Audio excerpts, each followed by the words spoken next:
The Bureau of Investigation's special agent in charge of the Chicago field office, Melvin Purvis, thought he had the new Dillinger gang trapped at the Little Bohemia Lodge in Manitowish Waters, Wisconsin. But John Dillinger and his fellow gangmates had slipped through his fingers. Again, 2 men had died, 4 had been wounded, 3 of the 4 moles had been arrested, but the 6 gangsters had fled in all directions. They weren't home safe yet, though, and the relentless hunt for Dillinger and his gangmates continued. I am Yvette. This is Defrag History. Thank you for tuning in to episode 10 of the story of John Dillinger, how it started, how it ended, and everything in between.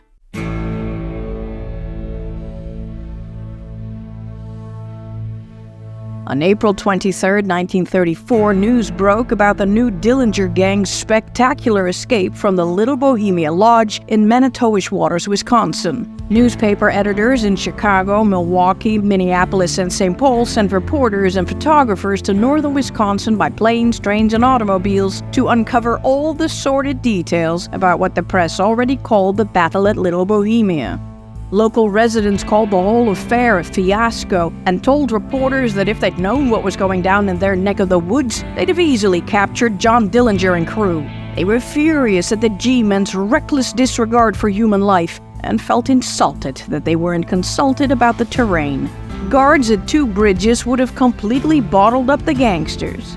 By noon, the failed raid was a national scandal. It was huge, and I mean huge news. And as more and more details were revealed, the headlines and editorials slamming J. Edgar Hoover and his not-so-special agents were brutal. The Chicago Tribune printed, "Charge U.S. men with bungling Dillinger hunt." The Chicago American headline read, "Demand Purvis quit in Dillinger fiasco."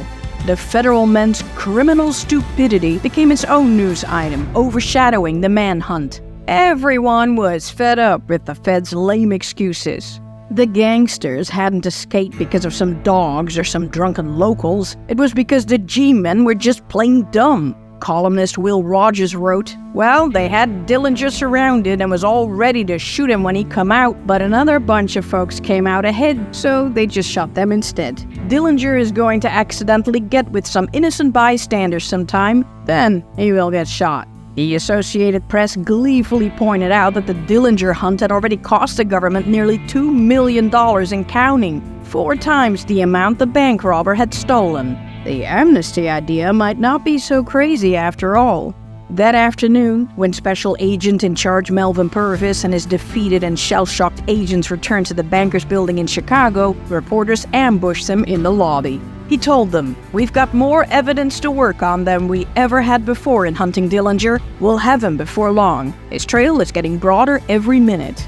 Purvis didn't sound at all convincing. He struggled to make sense of what had happened and played back every moment of the raid in his mind. The death of his friend and office favorite Agent Carter Baum weighed heavily on him. Since the feds remained tight-lipped, papers just made up their own stories, one more outrageous than the other. One newspaper claimed the gangsters had besieged the lodge, entering guns blazing, killed everyone in a 20-mile radius, and even put a machine gun on the roof waiting for the feds. Wisconsin politicians, the Chicago Police, and Indiana State Police Captain Matt Leach, among others, all blamed the whole mess on the go-it-alone attitude of the Bureau. Director Hoover remained remarkably calm through all this. Purvis offered his resignation, but it wasn't accepted. For now, Hoover just told Little Mel that he wanted less raiding and more confidential informants. In a rare public showing, he addressed a crowd in Washington, D.C. to explain what had happened. He deflected all criticism. His men had done a good job, and by the way, Melvin Purvis hadn't been in charge. Assistant Director Hugh Clegg had been. U.S. Attorney General Homer Cummings turned the failed Little Bohemia raid into an opportunity.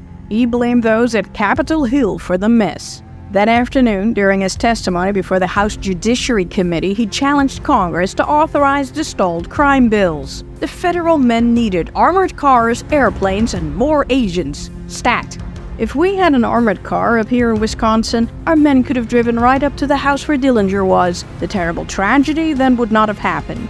Still, Cummings scolded Hoover, who was within an inch of losing his job.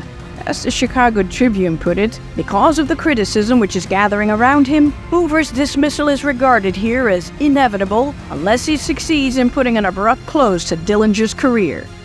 Well, the gangsters were still not home yet.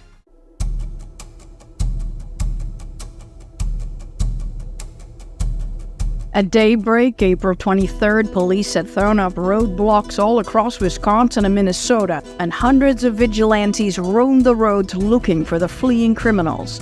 Just 15 miles north of Little Bohemia, Thomas "Tommy" Carroll realized he had driven his stolen 1928 Packard up a dead-end lumber road. When he tried to turn around, he got the car stuck in a muddy ditch.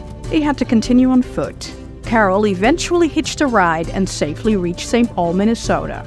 Some 12 miles south of Little Bohemia, Lester Gillis, aka Babyface Nelson, had driven his stolen 103-mile-an-hour Ford V8 down a side road into a mud pool. He didn't dare hitchhike so close to the lodge and continued on foot south.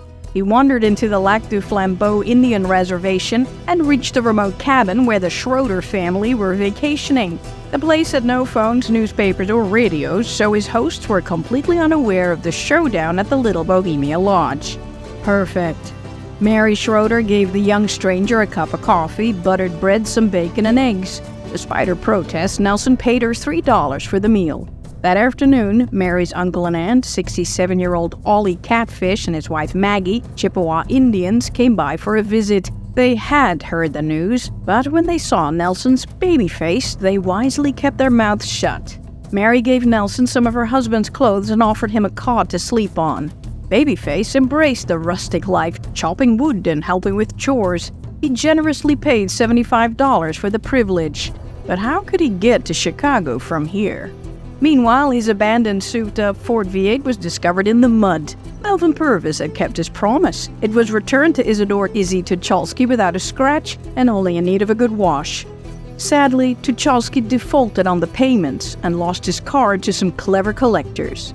Duo Pat and Pat, Albert "Pat" Riley and Patricia "Pat" Sherrington, were on the road again once a tow truck pulled their Ford out of the mud. But a little later, the car stalled and they abandoned it. In Owen, Wisconsin, Riley used some of Homer Van Meter's $4,000, which he had been sent to retrieve from Harry Sawyer, to hire a mechanic to drive them to St. Paul. Since the lawmen weren't looking for the mechanic's car, Pat and Pat arrived without any problems.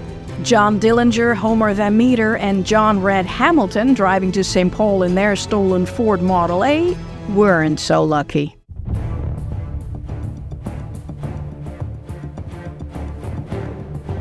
John Dillinger, John Hamilton, and Homer Van Meter were heading for St. Paul, Minnesota in the stolen Ford V4. Trio ran into Rusk County Sheriff Carl Nelson, stationed at the Flambeau River Bridge near Ladysmith, Wisconsin. But what the gangsters' stolen Ford lacked in speed, Van Meter more than made up for in mad driving skills. He weaved through an area known as Brooklyn and shook off the sheriff and his deputies. They continued on to St. Paul the roundabout way. As a result, they approached the city from the south, which no one expected. Deputy Sheriff Norman Dieter, Policeman Fred McCardle, and two other deputy sheriffs were stationed at the famous Spiral Bridge over the Mississippi near Hastings. They had been assigned to watch for any gangsters who might pass through St. Paul on their way south toward Chicago. At about 10:30 a.m., Dieter and crew were carefully checking the license plates of the two Fords and the Packard that had been reported stolen when the sheriff noticed three men in a Model A Ford on the northbound lane heading into St. Paul. Could it be?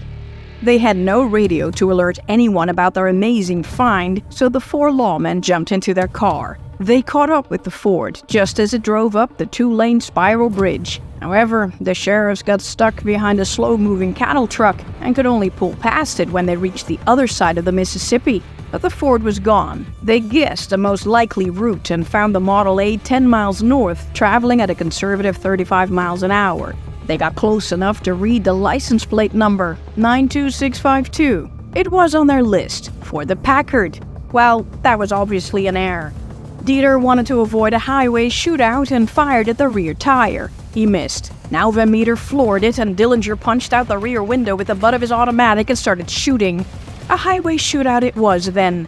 The lawmen returned fire, and for the next few miles a dozen bullets ripped into the Ford. Newspaper accounts described the usual police heroics. Orders to stop met with a rain of bullets, a 10-mile running gun battle, and a truck suddenly emerging from a side road allowing the bandits to escape on a dirt road.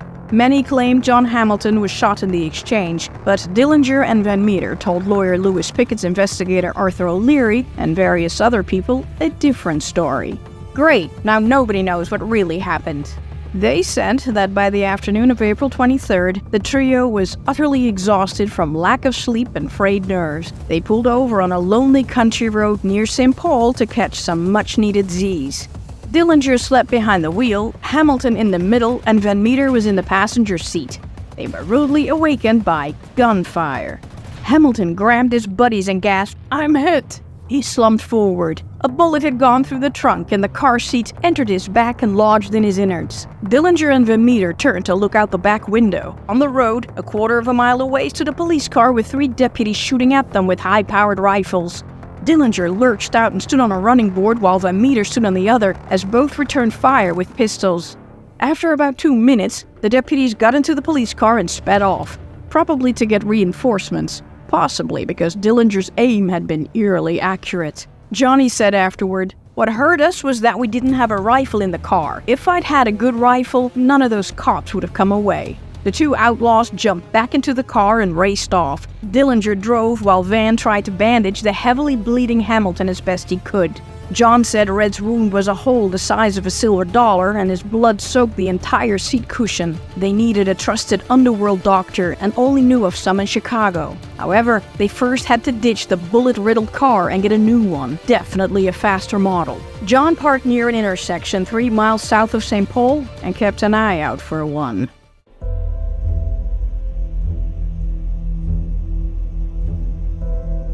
At 12:40 p.m., Roy Francis, his wife Sybil, and their 19-month-old son Robert were taking their usual noonday ride in their new maroon 1934 Ford V8 Deluxe.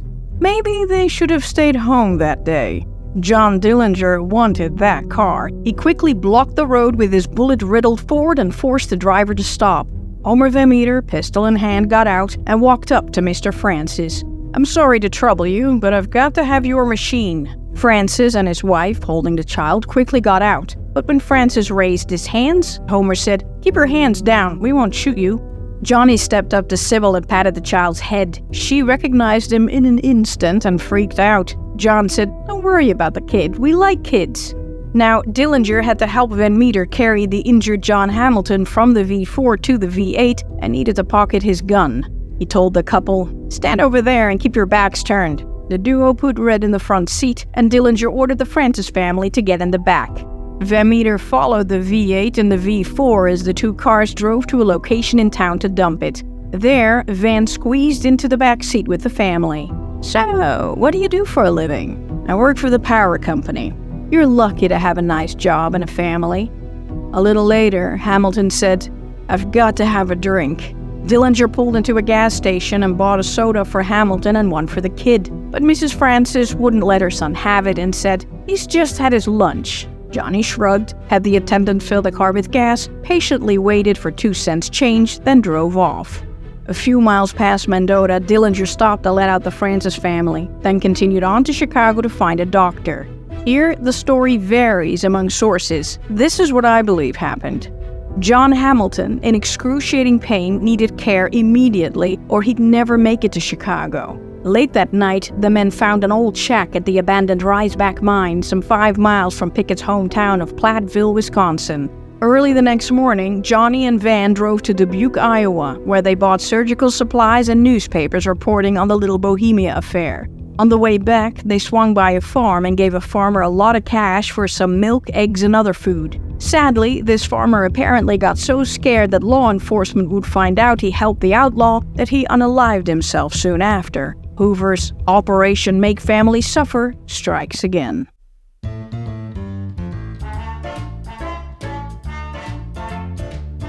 By Tuesday morning, April 24th, the botched Little Bohemia raid was international news. In Britain, London papers said that Red Indians had taken to the warpath, hunting the machine gun-toting John Dillinger with mere bows and arrows. An editorial in the London Express read, "When a community lets a pack of man-eating tigers dwell in its midst, it is easy for a lone wolf like Dillinger to slip under the fold gate."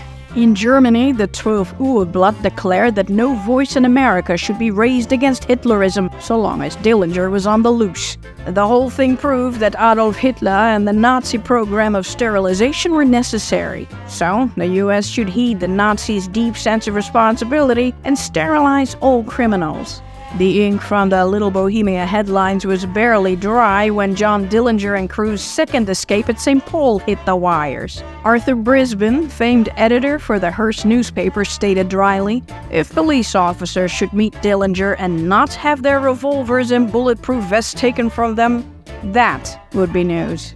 Meanwhile, a Ford dealership used the event to promote the V8s with a flyer that read, "Will they catch Dillinger? Not until they get him out of a Ford V8. Visit your local dealer now."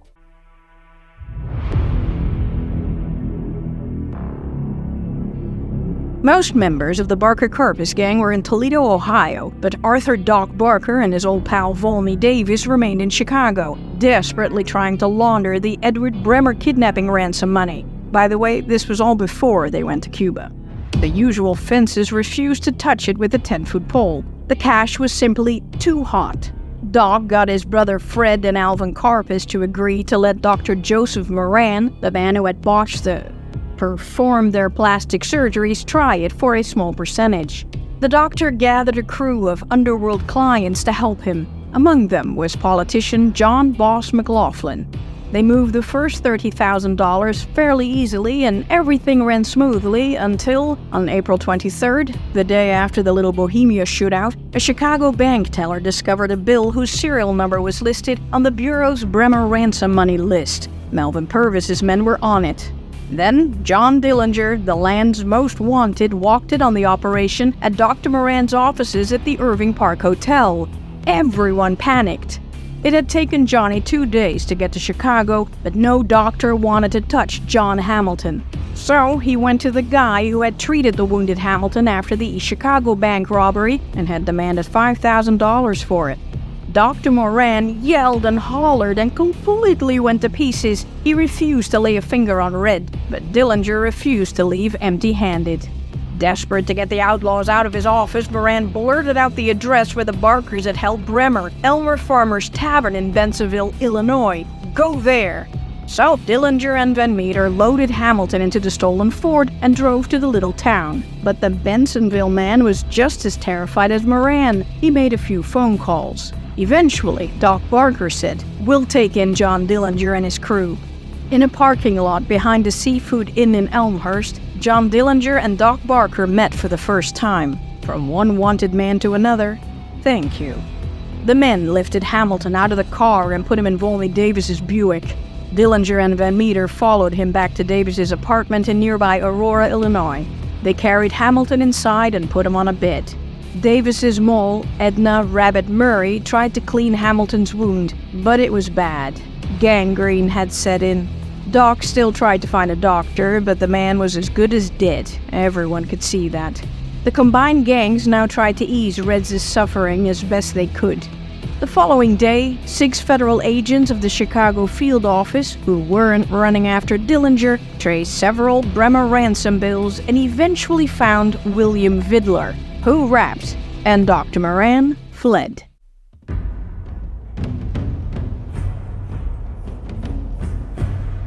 For 3 days, Babyface Nelson enjoyed the hospitality of the Schroeder family. He spoke little and always kept one eye on the woods while doing chores. On April 26th, around noon, a trapper walked up to the cabin to chat with Catfish. Nelson quickly hid in the kitchen. Jimmy wasn't able to calm his nerves after that and decided it was time to return to the bright lights in the big city. At about 6 p.m., Nelson told the old Indian to walk him over to the next town. Catfish was like, "I'm not feeling so well." but Nelson pulled his gun and told him to start walking. The two men headed toward the town of Lac du Flambeau down the old railroad bed. Then it got dark. At around 9 p.m., they saw a few men huddled around a fire and approached. They were three of Catfish's acquaintances on a fishing trip. Jimmy warmed his hands for a while, but when a 1928 Chevrolet sedan, nice, and a 1933 Plymouth Deluxe, nicer, pulled up to the fishing spot, Nelson drew his gun, demanded the Plymouth's car keys, disabled the Chevy, and threw some money on the ground for the unfortunate owner. He forced Catfish to get in the car with him and guide him along the roads to avoid any more dead ends. Nelson let his hostage go once he reached State Highway 70. Then, 140 miles from Little Bohemia, he burned out one of the Plymouth's connecting rods. Nelson walked up to a farm and, posing as a CCC boy, asked a farmer to drive him to the next town. There'd be $20 in it for him. The farmer thought Nelson, who looked about 16, was a tad sus, and Babyface said, "Why are you looking at me for so much? Are you scared? Maybe you think I'm Dillinger." The farmer laughed. "You? No." In Marshfield, Wisconsin, Nelson made a beeline for the local car dealership and asked for a car with a good motor and good rubber. The salesman hesitated. His customer looked awfully young. Did his parents know he was here? But he sold him a 1927 Chevrolet Coach for $165. A few hours later, Nelson arrived at Louis Cernocchi's Tavern in Fox River Grove, Illinois without further incident. If only the feds had been able to put surveillance on the place. Nelson avoided going into Chicago because he feared the Chicago's outfit's boss, Frank Nitti, was still out for his blood. He contacted an old pal, a veteran fence named Jim Murray, who owned a South Chicago roadhouse called the Rainbow Inn. Murray allowed him to stay in a cottage in Wauconda, northeast of Chicago. Tommy Carroll joined him soon after. Babyface Nelson's wife, Helen Gillis, Homer Van Meter's Lady Marie Conforti, and Tommy Carroll's woman, Jean Delaney, were jailed in Madison, Wisconsin, and faced charges of conspiracy and harboring a fugitive. They'd been arrested under fake names, but Eddie Green's common-law widow Bessie told director Hugh Clegg the Moles' real names and their relations to the gangsters. The ladies swore they knew nothing about no nasty gangsters. Conforti said she had no clue that her boyfriend, Wayne Hutner, was really Homer Van Meter. Once the ladies lawyered up, they stopped talking altogether. The press mocked the feds. The Bureau may not always get its man, but it always got his woman. Nelson thought of ways to spring his wife from jail, but in the end, he resorted to hiring a Chicago lawyer to represent her at trial. The couple's children, a 5-year-old boy and a 4-year-old girl, stayed with Nelson's sister, Juliet Fitzsimmons, in Chicago.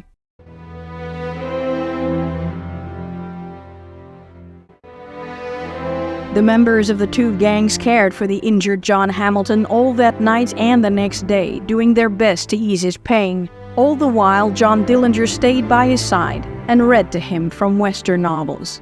Then came the end. According to Dillinger and Van Meter, 4 days after he got shot, on Friday, April 27, 1934, John Hamilton, in extreme agony, ravaged with gangrene, finally died.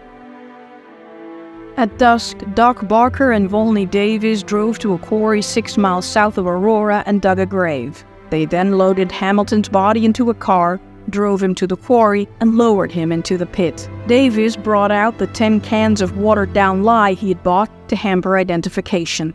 While the other gangsters watched, John Dillinger spoke. "Red, old pal, I hate to do this, but I know you'd do the same to me." Johnny placed a horseshoe on his chest for luck in the afterworld, then poured the lye over Hamilton's head and hands. Barker and Van Meter filled up the grave, and Davies found a roll of rusty barbed wire nearby and placed it over the grave as a marker. "So long, Red."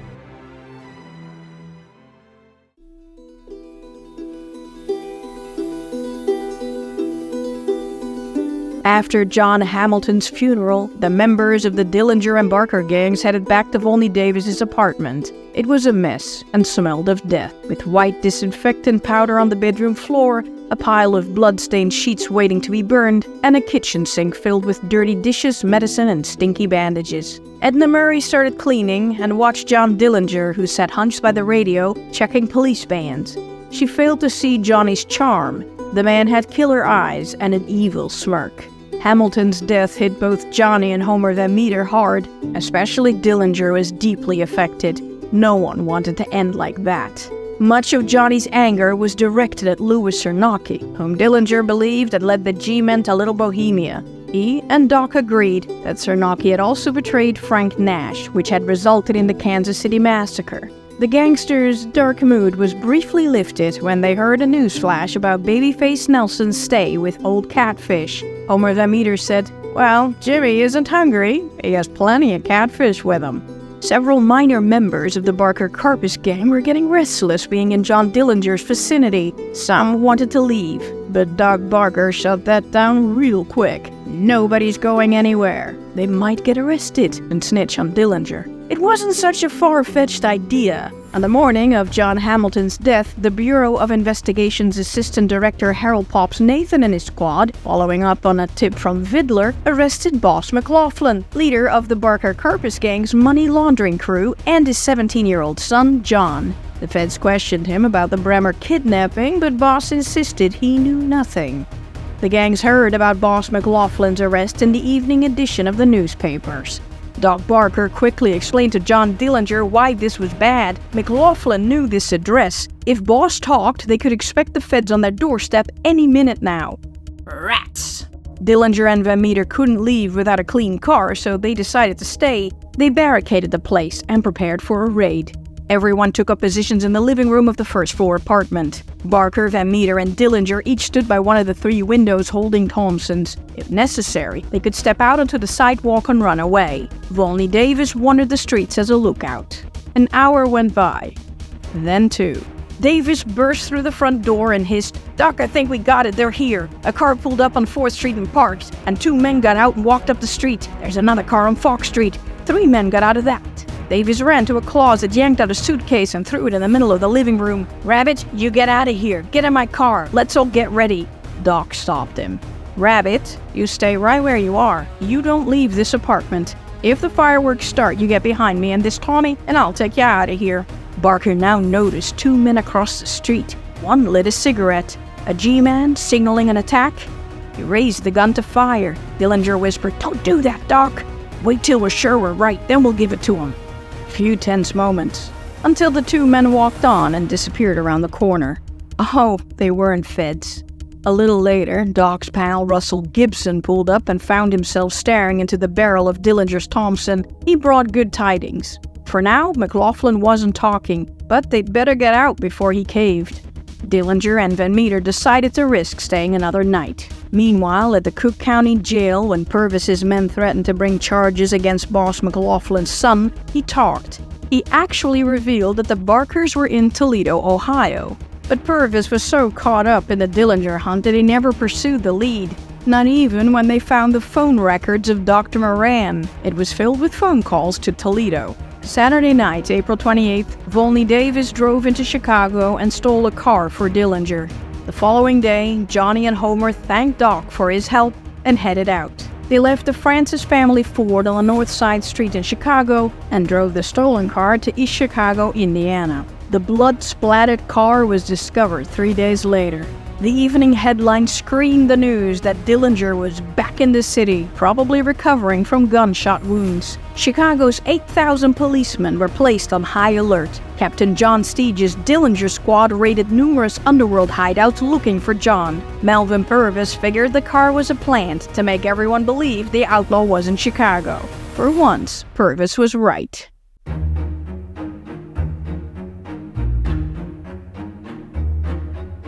The Bureau of Investigation, at the time referred to as the Division of Investigation, was swamped with a deluge of information in the wake of Little Bohemia. Most new leads were worthless. Dillinger was dead. Dillinger was in California. Dillinger was in Canada.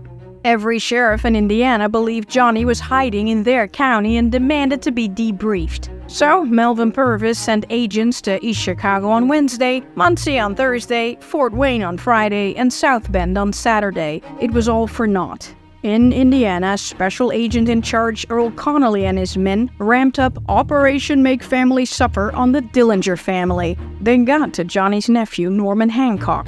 Pops Nathan convinced him to drive to the Mooresville farm to help his grandfather, John Dillinger Sr., build a fence.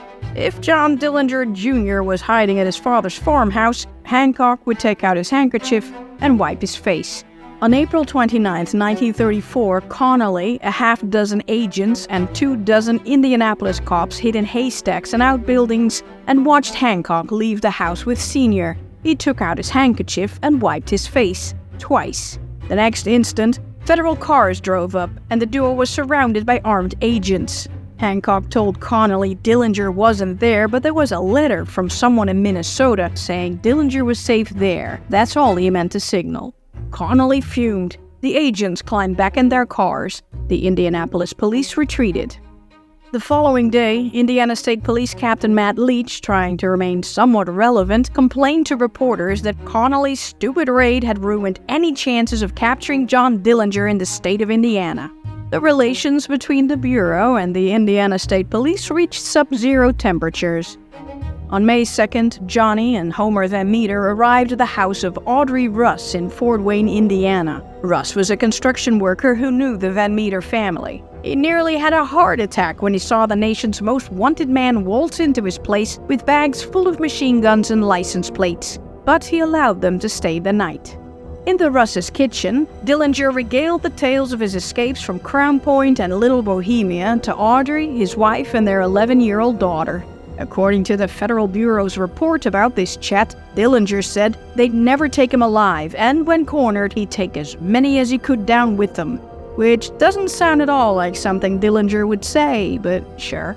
He ranted about how newspapers thought he had bought his way out of Crown Point. How dare they downplay the best trick he'd ever pulled. He felt the police who were hunting him were a bunch of clucks, but he respected and feared the federal men. He said they could go anywhere, spend anything, even rent airplanes. Well, it was about to get a lot worse for criminals, and it was all John Dillinger's fault.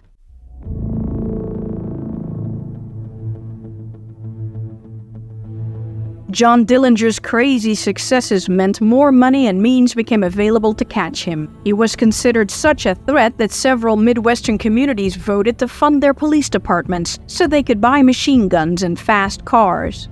The guns and cars were certainly long overdue, but more importantly, Dillinger united the president and Congress against him. Johnny became the poster boy in favor of passing the stalled anti-crime package. In the week following the raid, President Franklin Delano Roosevelt, in a fireside radio chat, addressed Dillinger's escape and called on Congress to stop dallying and pass Homer Cummings' 12-point crime program already. It had been held up in the House Judiciary Committee for over a year because the program was seen as a direct assault on states' rights. Congress, heeding the public's aversion to the government's overreach under the New Deal, wanted to keep crime fighting local.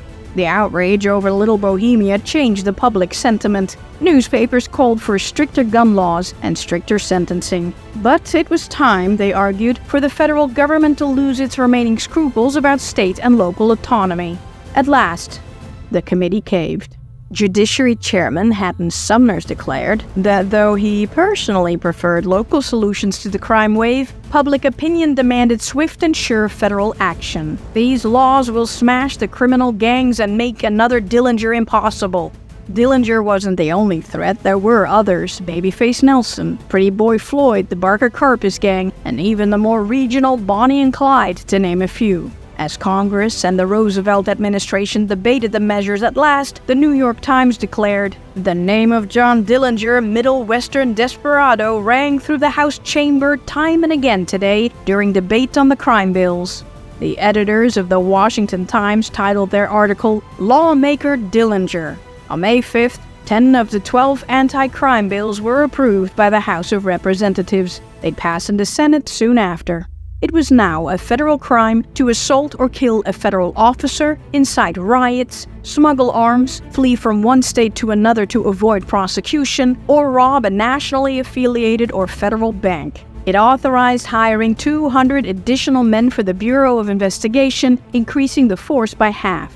Another bill expanded the rights of all federal agents to carry and conceal carry weapons uniformly across all states, regardless of local and state gun laws. They got access to the latest sophisticated weaponry, more specialized training, and the bill authorized them to make arrests instead of mere citizens' arrests. And there was a bill, dubbed the Public Enemy Bill, which allowed for the federal government to issue large rewards for the most wanted outlaws. Congress had given the Bureau of Investigation all the power to kick ass and take names. However, Cummings and Hoover warned the president that gangsters such as Dillinger existed mainly because the public was not fully cooperating in the war against crime. And when Will Rogers wrote, "Looks like if the Democrats don't get Dillinger, they may lose this fall's election," Roosevelt made a personal appeal to the nation.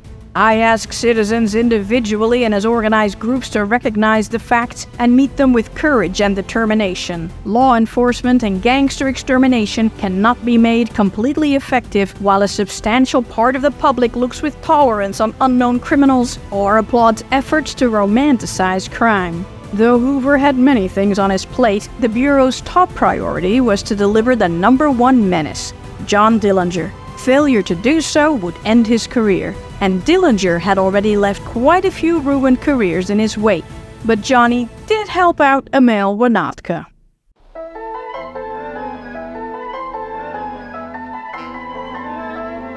Emil and Nan Wanatka sure regretted having alerted the G-men to the new Dillinger gang's presence at their lodge. Now people had died and the lodge was riddled with bullets. However, instead of repairing the broken windows or bullet holes in the walls, the shrewd businessman Wanatka carefully preserved them. The feds had given him all the gang's personal items and he put them on display like a museum. For years, thousands of people made their pilgrimage to Little Bohemia to see the place where Dillinger had yet again outfoxed federal agents, to stare at the bullet holes in the walls, and to relive the shootout.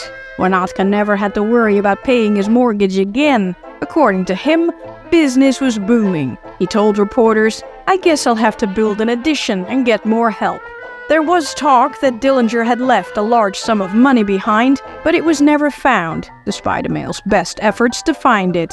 To this day, while the museum recently closed, the damage is still visible to visitors at the lodge. The lodge's raid aftermath added more embarrassment to the Bureau when reports came out that the stingy feds offered no more than $30 for the damage, $700 today. But it was only one of the many public relations disasters of the Bureau, and more people cheered John Dillinger on.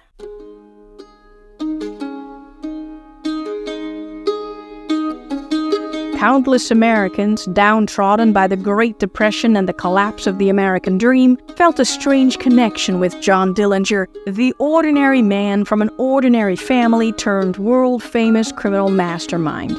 Unlike the Chicago gangsters of the Capone era, who killed each other in turf wars, Dillinger was old school, male, white, stoic, violent, with a fair code of honor, a combination of Jesse James, Billy the Kid, and Robin Hood. While Kansas peace officers used Dillinger's image for target practice, high school kids in Barberton, Ohio put on a play about him, and children in Sheboygan, Wisconsin impersonated the Dillinger gang in the May Day parade. A traveling carnival displayed a car that John Dillinger had used, and a theater company offered John Dillinger Sr. the chance to go on stage to talk about his son. He declined. While many secretly hoped that Johnny would stay forever out of the clutches of the law, others wrote letters to public officials with tips on how to catch the flamboyant yegg.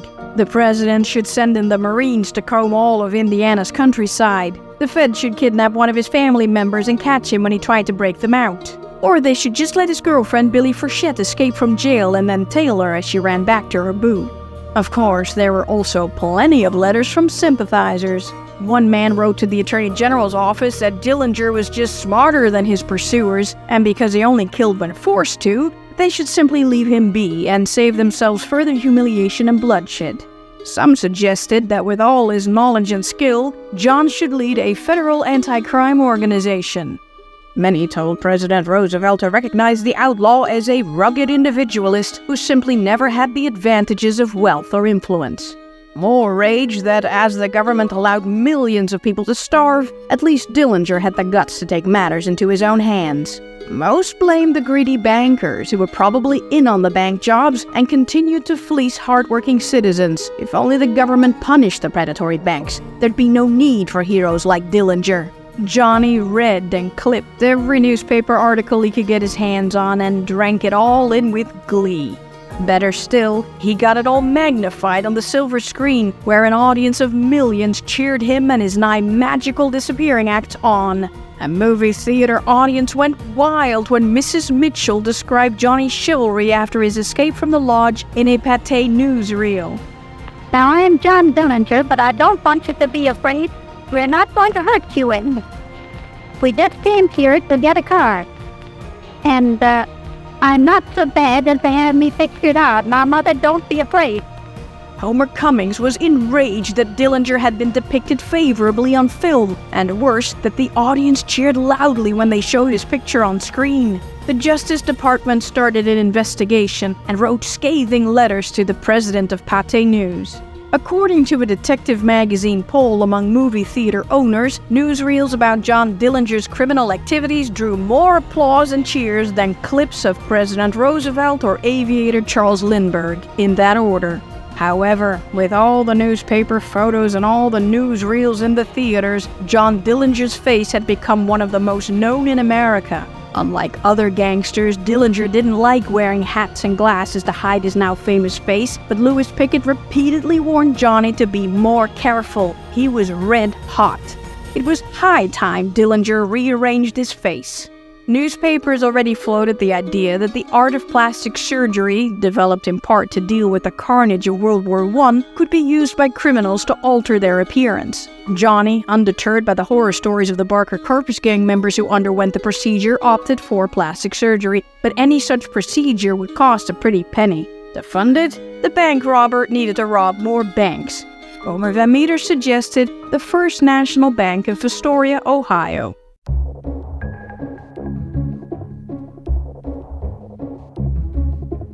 The residents of Fostoria, a railway hub 40 miles south of Toledo, Ohio, thought the town's bank was robbery-proof. There were so many slow-moving trains crossing through town that no robber could plan an escape.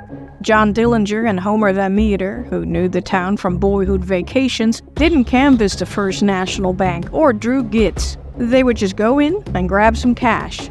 On May 3, 1934, Johnny and Van drove to Toledo, Ohio, and stole a black Ford V8 with yellow wire wheels. At 2:50 p.m., just before closing time at 3, Dillinger and Van Meter casually strolled into the bank. The overcoats draped over their arms concealed their Tommy guns. The bank lobby, though virtually empty, proved a challenge. There was a mezzanine above the lobby and two side entrances, one into a jewelry store, another into a drugstore. Van Meter laid his overcoat across the railing, pointed his Thompson at the teller cages, and shouted, "Stick 'em up!" Van Meter fired a burst to scare off employees rubbernecking from the mezzanine and shattered the glass partition between the teller cages and the vault for good measure. The employees' hands shot up in the air and Dillinger stepped through a swinging door into the teller area. Johnny wasn't feeling this one. No smiles, no jovial gestures, no courtesies, and no leaping over railings. He was on autopilot, just shoving piles of cash off the counters into sacks. When Van Meter gathered two tellers and a few other employees together in a group, two women began to cry. One begged, "Don't kill me." Homer said, "You be quiet, and I won't." Dillinger marched Bank President Andrew Emerin and Assistant Cashier William Daub to the vault and forced them to spin the dial. Neither robber noticed bank teller Francis Hilliard slip out the side door. He tracked down 76-year-old Police Chief Frank Culp, who happened to be an expert marksman. Culp ran toward the bank. He just needed to get up to the mezzanine where he'd have the high ground.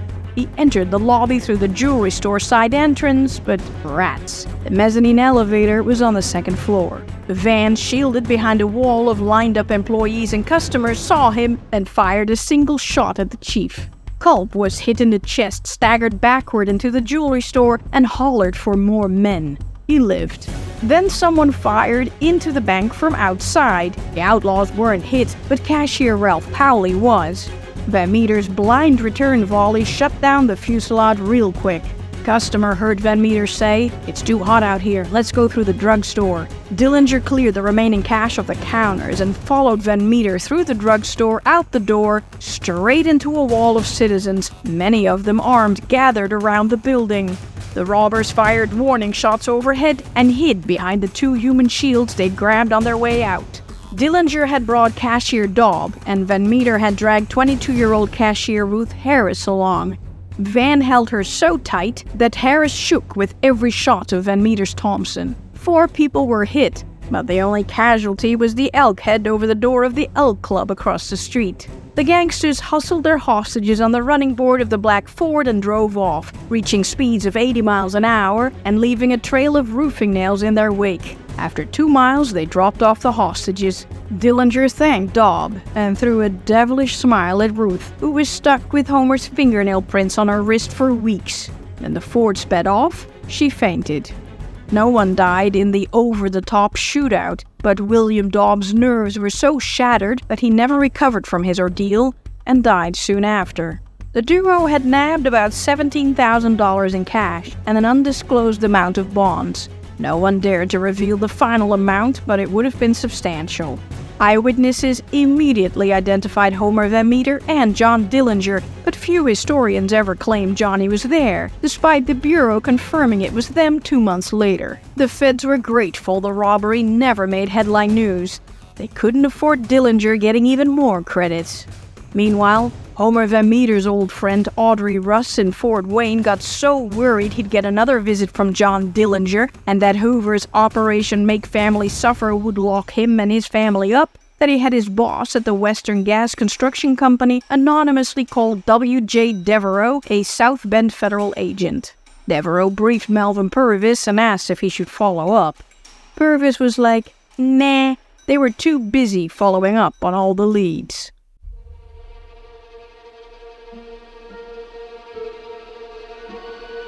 On May 4, 1934, John Dillinger's lawyer, Louis Pickett, fed the press rumors that Johnny had fled the country. I'll let you in on something. I don't know where Dillinger is right now, but the last time I heard from him, he told me he was setting out for England. The Department of Justice scrambled to alert Canadian authorities to scan incoming ferries. The Chicago police requested that Scotland Yard in the UK check all vessels arriving from the United States and Canada in Glasgow, Greenock, Belfast, and Liverpool. He wasn't found. Some figured he'd slipped through the cracks and was already in London because he had so many underworld contacts. Probably. He was still in the Midwest, but not in some fancy hotel or nice hideout apartment. Nope, Johnny and Homer Van Meter were shacked up in a small decrepit wooden shack with broken windows and a leaky roof outside East Chicago, Indiana. Tommy Carroll was their Grubhub driver, bringing them cooked food and canned goods every day. On Monday, May 7th, 4 days after the Fostoria robbery, Babyface Nelson bought them a red panel truck, a Ford Model A, the kind grocery stores used for deliveries. It had an enclosed rear with windows and a sliding door on the side, a portable hideout. The duo threw a double mattress in the back and slept there if the shack was too cold. #van life. They often took road trips to the northern Indiana countryside to warm up, and when they needed a bath, they ducked into a tourist camp. At one point, they spent several nights in a cottage outside Crown Point, Indiana. A baffled Art O'Leary asked, wasn't he afraid to go back there? Dillinger chuckled. Why, Crown Point is the safest place in America. On Wednesday, May 9th, as they were running low on food, Johnny and Van pulled up behind Audrey Russ's house in Fort Wayne, Indiana. We're back! Man, Purvis can't get a thing right. If he'd followed up on Russ's boss's tip, the feds would have been there to welcome them with open arms. Well, they weren't. Russ got out of bed and led the gangsters inside while his wife prepared them a meal. Both Dillinger and Van Meter appeared exhausted. They wore denim overalls, work shirts, and worn caps. #van life. Mrs. Russ noticed Dillinger's leg was still bothering him. He had trouble climbing the stairs, clutching his leg. Neither man said much and left after dinner. The next morning, Audrey Russ and his boss contacted the feds again. So, Dillinger had come around again. Though Purvis was short of men, he decided to station 3 agents at the Russ home. When Dillinger returned, they'd be ready.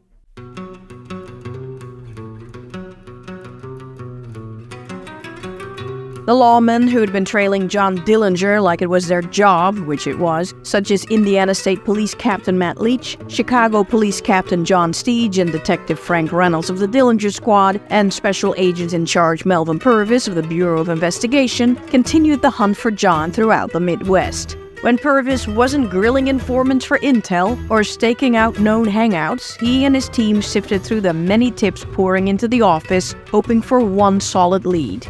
Some tips were valid, but some were so-called spite tips, coming from people who desired to embarrass someone else, their neighbor perhaps, against whom they had a grudge, swatting avant la lettre. Some were from cranks who dreamed they had seen the gangster. Some were from fortune tellers who had received a vision and a message. He was seen all over the country all at once. A newspaper article declared, "To date, there are still 12 states in which Dillinger had not been seen in the last 40 hours. The Dillinger hunt reached exhaustion point, and embarrassing mistakes were made." On May 10th at 3:45 p.m., Dillinger's nephew, Fred Hancock, was waiting on a customer at Hubert Dillinger's filling station on LaSalle Street in Indianapolis. He noticed a stranger standing by a kerosene drum in one corner of the yard. The man was unshaven and wore overalls, blue shirt and tie, brown vest, dark hat, and rimless glasses. Federal agent Liz Whitson, parked in a car across the street, saw the stranger as well. When the customer left, the stranger tapped on the glass. Fred looked the man in the eyes. "Johnny?" Dillinger handed a package to Hancock containing 4 packs with money for his father, Audrey, Hubert, and him. John told Fred that if anything happened to him, his father should give some of the money to Billy. Agent Whitson watched the stranger leave and caught a glimpse of a deep cleft in the man's chin. Wait a minute. Whitson rushed to follow him, but when the stranger turned a corner, he'd vanished into thin air. Oh well, probably a bum. The agent returned to his car, reported the incident, and forgot about it. He'd get in trouble for that later. Meanwhile, there was trouble inside the bureau. Up to this point, there'd been no internal beef between offices, but then Hugh Clegg found a 2-week-old memo on a stack of papers on his desk. The usually mild-tempered Werner Haney ripped Inspector William Rohr and Assistant Director Hugh Clegg a new one. Not only was he angry that Clegg and his incessant questioning about Eddie Green's mow-down had kept them from tracking leads for Dillinger, he was furious at being commandeered to drive north, straight into what could only be considered a death trap. The whole operation had been total bull squirt from start to finish. No preparation, no organization, no sound judgment. To top it all off, Inspector Rohr had claimed he had a bad back and refused to help lift the deceased Agent Baum into Emil Winotka's truck. I mean, police. The news about the memo rippled like a shockwave through the departments, with everyone writing memos attacking Haney. The pile of memos landed on Director Hoover's desk, who read them all and then handed the mess to Assistant Director Pops Nathan, telling him to make a very thorough and vigorous inquiry. Of course, the report released 3 weeks later cleared everyone but Haney, who would appear to indicate a disordered and possibly hysterical state of mind. Haney was quietly reassigned to Omaha, Nebraska. Guess what? No agent would criticize the Bureau for a very long while.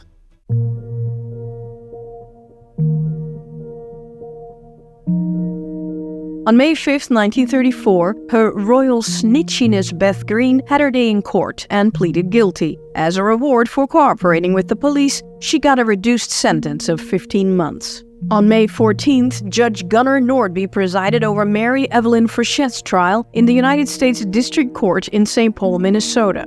She was tried along with Dr. Clayton May and nurse Augusta Salt. Dr. May claimed he'd never been paid for his services and that John Dillinger had threatened him with a machine gun, warning him not to report the matter to the authorities. Mrs. Salt played dumb, said that Johnny had given her $100 for her services and $10 for supplies, and that she was unaware of his identity until after he had left her home. During the noon recess, Billy just followed the spectators out of the courtroom. An alert court officer intercepted her in the hallway a few feet from freedom. She sheepishly said, "I was just gonna have lunch with the other folks. I was coming back. Really?" The following day, Lewis Pickett left the courthouse and heard someone softly calling his name. He turned and gasped, "What the damn hell?" There, behind the wheel of a parked car, was John Dillinger, grinning. "Just thought I'd run up and see how the trial was coming along. You're hotter than a firecracker in this town. What's happening? Can you get Billy off?" "I can't tell yet. It's a hard case to beat, but we'll do our best. Do everything you can for her. I'll see that you and the others get paid." "Well, so long, counsel. See you in Chicago." Billy Frichette's defense focused mainly on the story of her life and the events leading up to her arrest. The prosecution focused on the St. Paul apartment shooting and fingerprint identification. The federal agents gave damning testimony, though the defense attorney grilled them thoroughly during the cross-examination. Then Billy denied on the stand that she had made any statements to them whatsoever.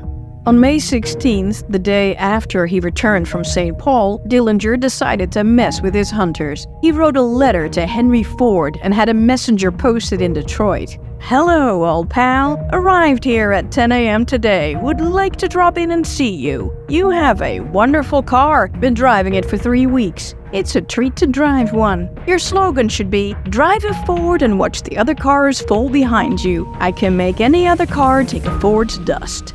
Bye-bye, John Dillinger." Ha ha, funny guy.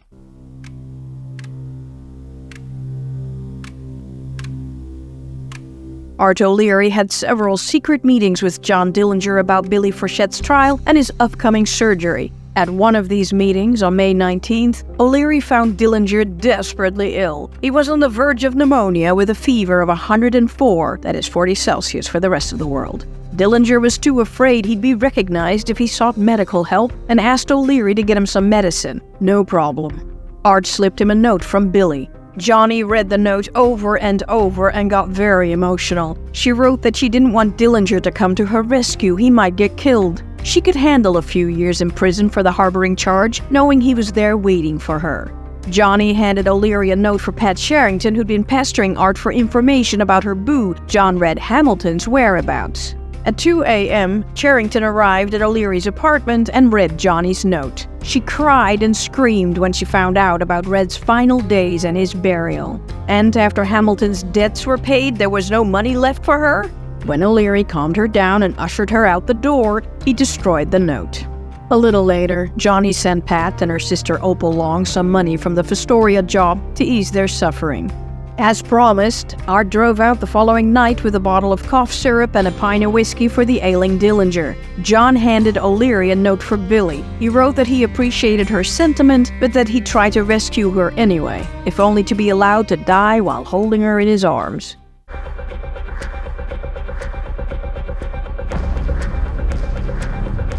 During the closing arguments in the Frechette trial, Louis Pickett delivered a fiery oration on behalf of his client. "Dillinger is the most overestimated, the most overrated man in America. Evelyn Frechette loved Dillinger, and although she knew he was a desperado, Miss Frechette was willing to go the limit with this public enemy number one because she loved him. She did not harbor him under the statute. I appeal to you to give her back her freedom." The jury remained out all night and returned its verdict on the morning of May 23rd. Mary Evelyn Frechette was convicted of harboring and given 2 years in the women's federal prison of Milan, Michigan, plus a fine of $1,000. Dr. May was handed a similar term at Leavenworth, Kansas. Nurse Salt was acquitted. Pickett announced that Billy's conviction would be appealed and returned to Chicago to see if Dillinger had the money for it. Johnny was heartbroken at the idea of losing the girl he loved deeply and promised the lawyer all the money. In court, just to be safe, Pickett claimed the money for the appeal came from Patsy Frechette, Evelyn's sister. However, for some reason, Frechette's appeal was transferred to the federal court in Denver, Colorado, where the dockets were so full that the case might not be heard for 6 months, or a year, or 2 years. The dramatic conclusion of the Frechette trial was headline news, but it got blown off the front pages by a far more dramatic event near Gippsland, Louisiana.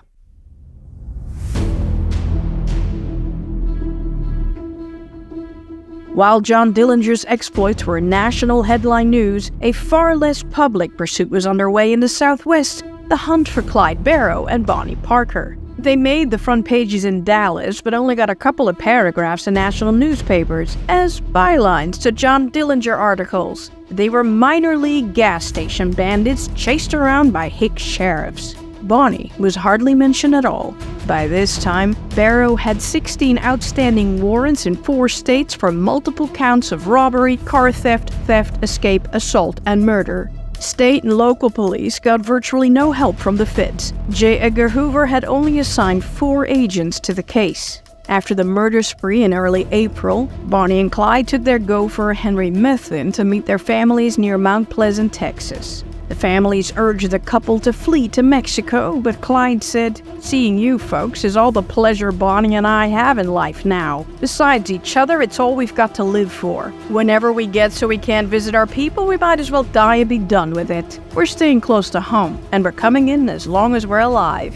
They roamed around a while and then visited Henry Methvin's family. His father, Ivan "Ivy" Methvin, was scared to death of the duo and contacted Sheriff Henderson Jordan. In exchange for a full pardon for young Methvin, the family would betray Bonnie and Clyde. The kid couldn't just surrender. Ivy was sure the couple would kill him and the family. Sheriff Jordan contacted the federal agents, but they told him to get in touch with former Texas Ranger Frank Hamer, who'd been hired by the general manager of the prison system in Texas, Lee Simmons, to track down Bonnie and Clyde. Hamer got Texas Governor Ma Ferguson to sign off on a pardon of all of Henry's crimes in Texas. Meanwhile, Bonnie and Clyde squatted in nearby abandoned four-room house in Bienville Parish, Louisiana, their first home. Locals were aware they were there, but no one dared call the cops. No one wanted to die. Soon, the couple were on the move again in search of money and a car, which Clyde stole from a driveway in Topeka, Kansas, a new Cordoba tan Ford V8 Deluxe. 3 weeks earlier, Clyde had written Henry Ford what a dandy car he made. After robbing a bank in Everly, Iowa of a measly $700, Barrow and Parker returned to the home in Bienville Parish. Since an attack on the house Little Bohemia style would result in a bloodbath, Ivy Methvin suggested a few ambush spots: a mailbox in Shreveport, their laundry place in Bossier City, or a single dirt road between the house and the nearest town, Gibbsland. Hamer asked the feds to send him marksman special agent Charles Winstead, but the Bureau needed him for another job. More about that later. Hamer and Jordan would go it alone. They prepared an ambush on the road and waited for Bonnie and Clyde to return to the neighborhood. On May 22nd, Hamer heard that Clyde was seen in a tan Ford outside a cafe in Shreveport, Louisiana. He called his boss Simmons in Austin and left a cryptic message. "The old hen is about ready to hatch. I think the chickens will come off tomorrow." A little after midnight, Team Ambush, Sheriff Henderson Jordan, his deputy Prentice Oakley, Frank Hamer and his partner Manny Gold, and Deputy Sheriffs Bob Alcorn and Ted Hinton set up the ambush on the road between Gibbsland and the squatted house. They made a blind of sticks and bushes on the embankment on a spot that gave them a view a half mile in each direction. They couldn't shoot Clyde if he drove past at 50 miles an hour, and figured they had to find a way to stop him. So they put Ivy's truck on the road, jacked it up, and took off the left front wheel. Hopefully Clyde would stop and help out Henry's old man, but Ivy, standing by his truck, got more nervous with every vehicle that passed. By 9 a.m., May 23, 1934, Team Ambush was ready to call it quits. Okay, just 30 more minutes. 50 minutes later, they heard a vehicle approaching at top speed coming from the direction of Gibbsland. It was a tan Ford. A few minutes later, Bob Alcorn could make out the driver's face. "It's him, boys," and Bonnie sat beside him eating a sandwich. Clyde coasted to a stop beside Methvin's broken-down truck. Sheriff Jordan prepared to yell "halt" or something, but Clyde's foot slipped off the brake, and as the Ford eased forward, Jordan's deputy Prentice Oakley fired. Then everyone fired. Bonnie screamed as Clyde was struck. The car rolled forward, but the shooting didn't let up until the Ford came to a stop against an embankment 30 yards down the road. Silence. Hinton got to the car first. The Ford's insides were like a slaughterhouse. The lawman shot 130 rounds, 112 of which riddled the car, a quarter of which hit the couple inside. Neither Bonnie, hit 26 times, nor Clyde, hit 17 times, had gotten off a shot. The coroner was called, but by the time he arrived, the place was swarming with curious folk eager to see the duo. Some managed to grab souvenirs until the car, with the body still inside, was towed away to the Congress Furniture Store / Parish Funeral Parlor. The circus continued with thousands of spectators until the families picked up the bodies to have them buried. The undertakers had difficulty embalming the bodies because of all the bullet holes. Henry Methvin's deal kept him free from prosecution in Texas, but he was extradited to Oklahoma to stand trial for Constable Campbell's murder. His death sentence was commuted to life imprisonment, and he was eventually paroled in 1942. He died drunk on a train track in 1948. Foul play was suspected as retribution for the deaths of Bonnie and Clyde. His father, Ivy, had died similarly 16 months earlier. Bonnie and Clyde finally landed their much-coveted front-page headlines in northern newspapers, such as the New York Times.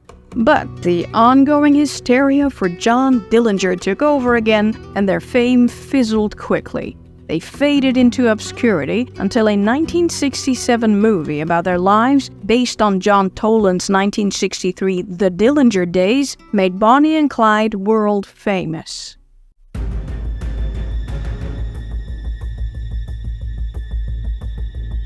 On May 24, 1934, the bodies of officers Martin O'Brien and Lloyd Mulvihill of the East Chicago Police Department were found riddled with 12 bullets in a black police Ford standing in the middle of Old Gary Road. Their weapons were holstered. They'd been ambushed, and judging from the powder burns, they were shot close range with a Thompson and a .38. The men had been involved in the Dillinger hunt, and East Chicago Police Chief Nick McCarr immediately pointed the finger at the outlaw. He was not wrong, but something funny was going on. Johnny was driving the red truck, and Van in the back was holding his ever-ready machine gun when Mulvihill and O'Brien pulled him over. Since the men faced capture and the electric chair, they had no choice but to shoot their way out. According to Johnny, they'd been put on the spot by East Chicago cop Martin Zarkovich, Mulvihill's deadly enemy on the force. Apparently, O'Brien and Mulvihill found out Zarkovich was somewhat involved in John Dillinger's escape from the Crown Point jail. They had to be silenced. Dillinger later told O'Leary, "Those two police should never have been bumped off. They were just trying to do their job, and there's nothing wrong about that. Their trouble was that they were getting to know too much and Zark was getting antsy. They were sent off to shake down a couple of suspicious characters who were driving around in a red truck." I think Van felt bad about it too, but there was nothing else that he could do, as Zark knew what was going to happen. If we had given ourselves up, we both would have got the hot seat. Captain Matt Leach became convinced that Zarkovich had set Johnny up and even believed he was in the car with them doing the shooting. At the Bankers Building in Chicago, Special Agent in Charge Melvin Purvis ignored the newspaper headlines naming Dillinger as the culprit. It would be impossible to know who did the killing. The only eyewitnesses were dead.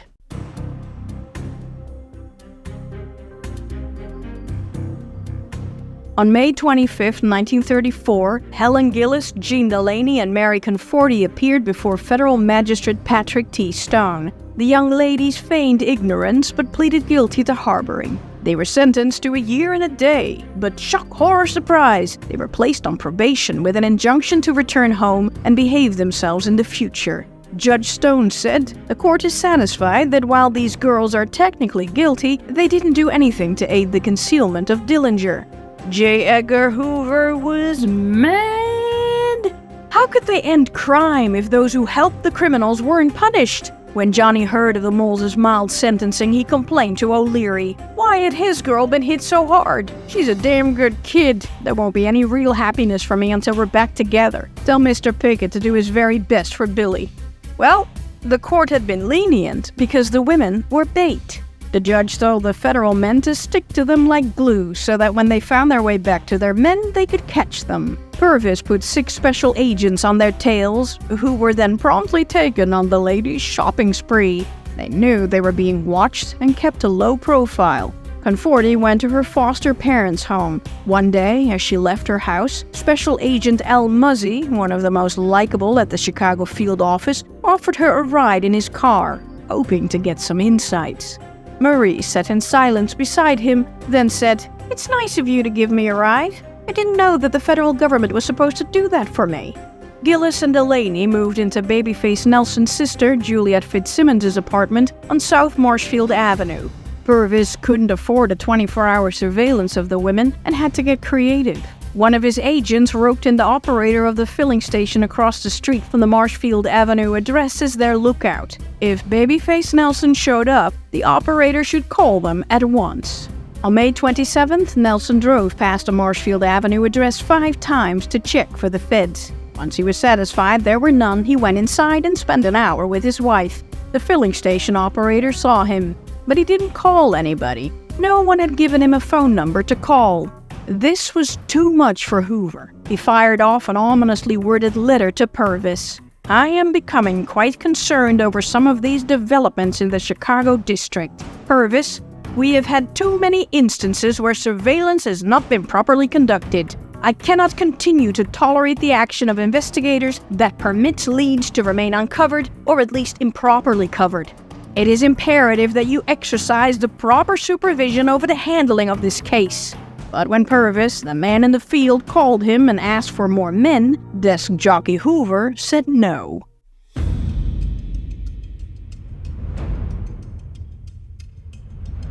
The war on crime had taken a disastrous turn now that the Little Bohemia blunder had made the Bureau a national laughingstock.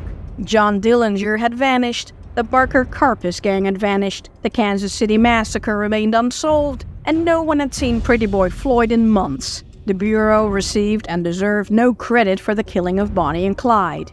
Frank Hamer had just whet his appetite and was ready for more. He said in an interview that he'd like to have a crack at John Dillinger.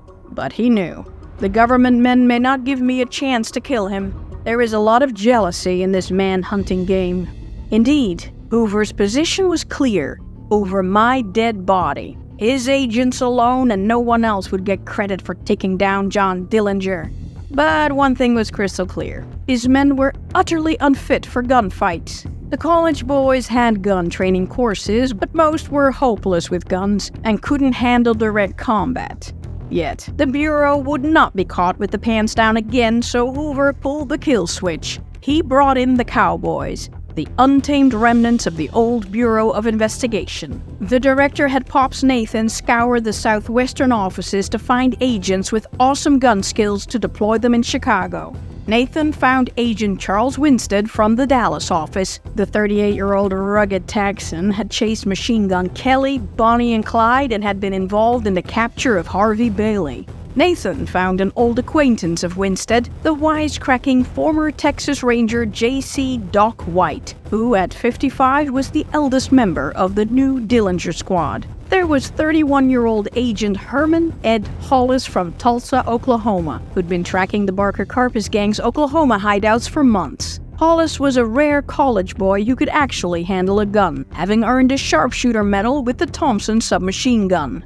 But in the end, Pops only found 11 qualified men. In desperation, Hoover sniped several men from the Southwest Police Departments. Among them were Dallas Chief of Detectives R.L. Bob Jones, Buck Buchanan from Oklahoma, 30-year-old Charles Jerry Campbell, and Police Chief Clarence Hurt, who'd been part of the Underhill shootout. They became the core of the new and improved Dillinger Squad and were sent on a month-long training program in Washington, D.C. However, imported gunmen couldn't find Dillinger. They could only shoot him once he was found. Hoover first had to fix another problem. The problem was Melvin Purvis.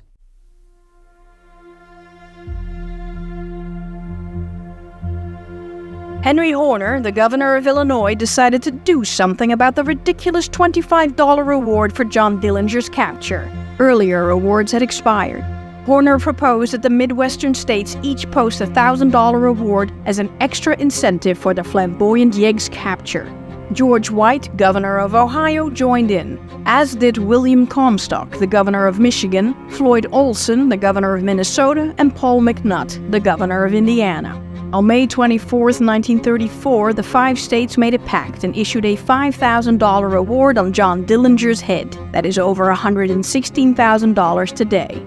Meanwhile, the state of Indiana also started an investigation concerning the political and law enforcement corruption in East Chicago. Martin Zargovich started sweating, probably. At first, Johnny seemed flattered that he had 5 governors after him, but now millions of people had 5,000 reasons to find him. Since his face appeared daily in newspapers everywhere, he could never go out in public again. After the police ambush, Dillinger and Van Meter figured their van life wasn't safe anymore, but other than Pickett and O'Leary, they lacked the contacts to help them out. They needed Babyface Nelson's help. He had many contacts. The duo met up with Babyface and Tommy Carroll at the cottage in Wakanda, Illinois. They stowed the truck in a friend's garage, and Nelson drove Dillinger and Van Meter to the Rainbow Inn, where he persuaded Jimmy Murray to shelter them in an attic room. Murray called Nelson the next day. Things weren't going to work out. Johnny had promised to stay hidden, but he'd come downstairs and mingled with his patrons, several of whom had said, "Hey, anybody tell you look just like John Dillinger? Time to get Johnny his new face." Louis Pickett told him everything was ready to go. Find out in the next episode. See you there.